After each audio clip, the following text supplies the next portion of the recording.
What's up, Barefoot Nation? This week we are delving deeper into 7 more cold hardy plants that are not your typical evergreens and or plants used for winter interest. No, we're not talking about palms, although this is a spectacular variety of palm species actually.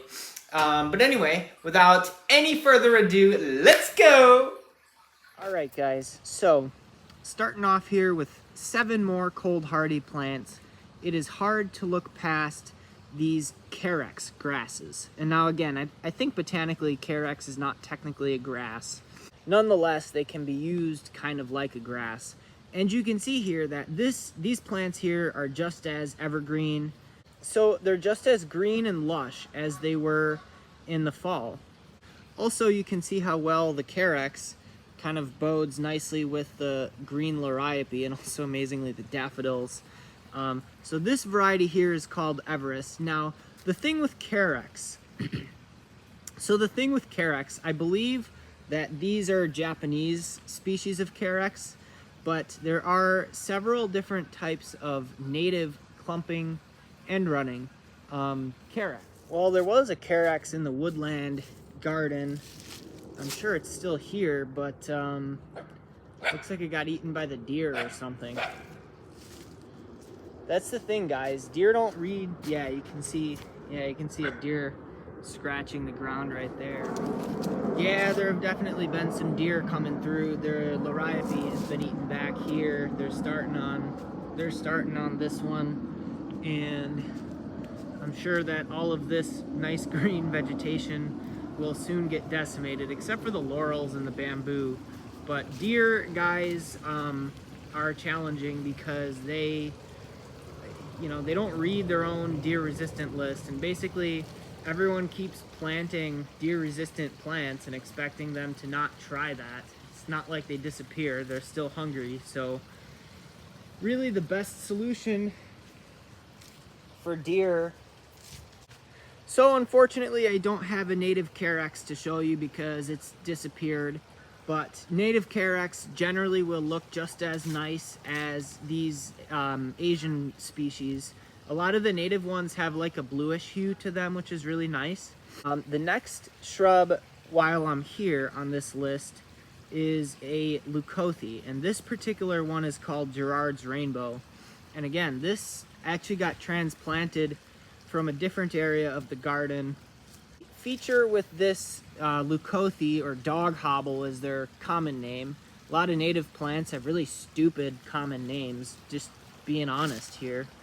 The feature here with Gerards Rainow is this, and you know, the leaves are kind of purpled off for the winter, but they will green back up, and of course put some new growth out. But you can see that there's some nice kind of smattering of yellow variegation.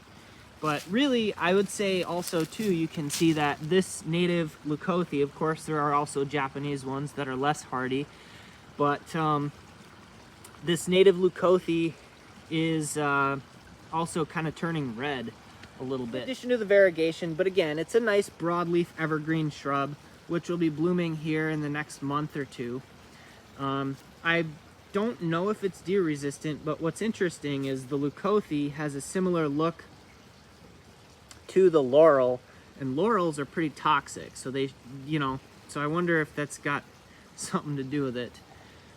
I'm not going to cover skip laurel.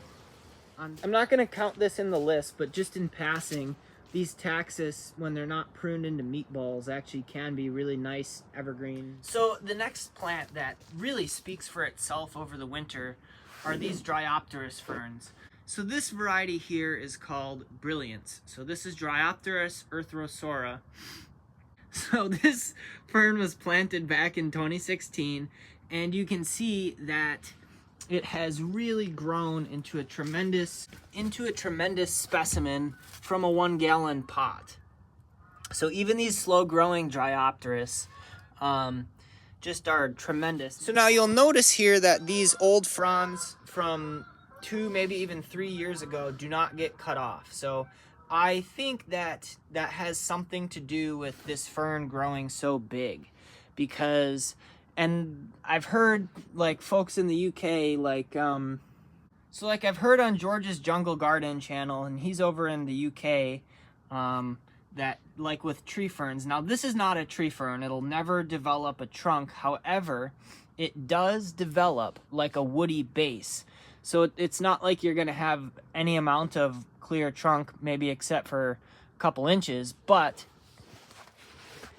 there's something to be said for these evergreen ferns and not cutting back this foliage ever, but you know, really until later on. The other reason that I think these ferns are doing so well is the soil. If you look at that soil, I mean, and that's mulch, which has been aerated by freeze-thaw cycles and worms, of course, and other soil life.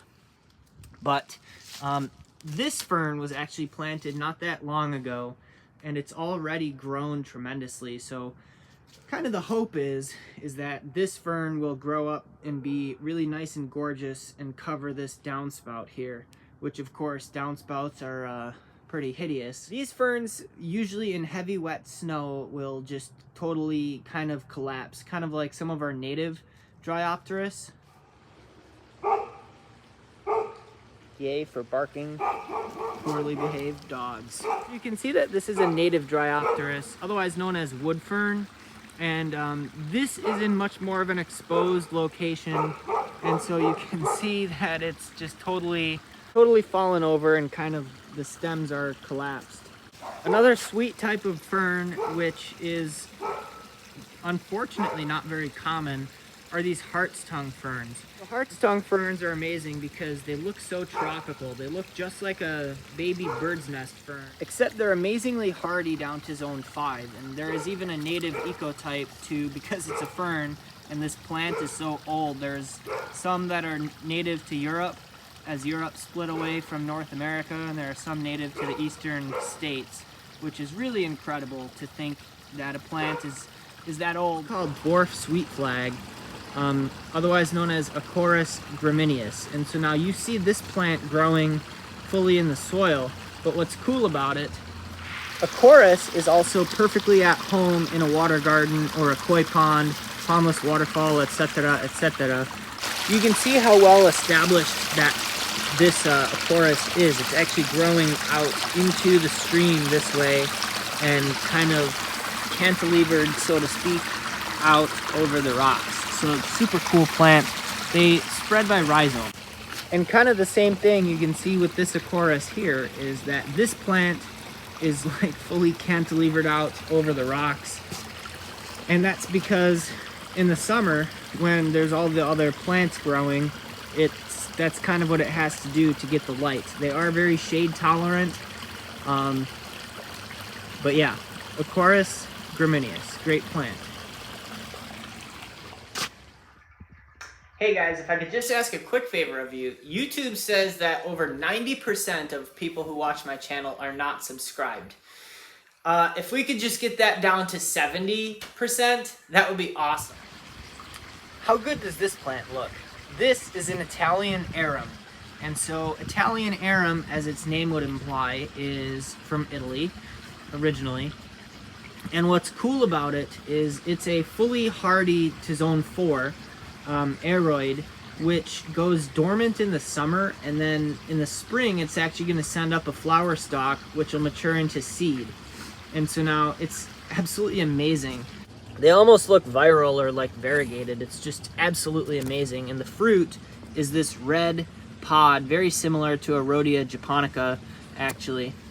So this arum here you can see was a little division, and what I like to do is, these are shade plants. So now Arum's gonna do really well in part sun to full shade, but really the key to that is it's gonna grow during the winter. So technically it gets decent amount of sun, and it should be worth noting that I like to take the seed pods and kind of spread them around, just kind of chuck the seed pod places and just let them come up. You can see here that these are Arum seedlings, and over time this will grow into a really nice like mat of Arums, kind of like you saw at first.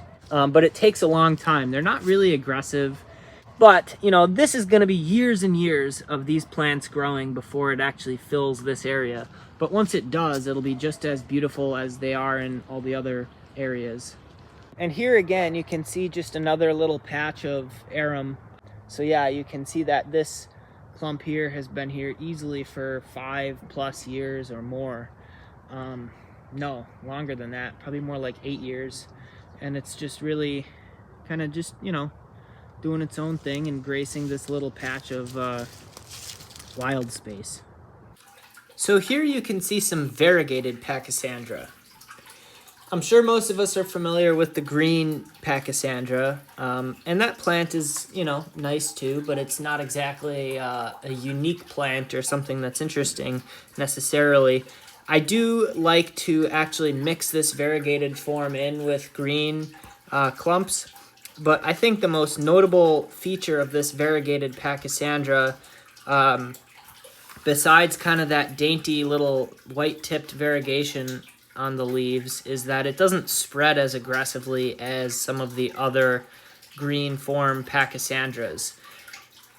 But you also get the benefit that it can basically grow in sun or shade pretty adaptably.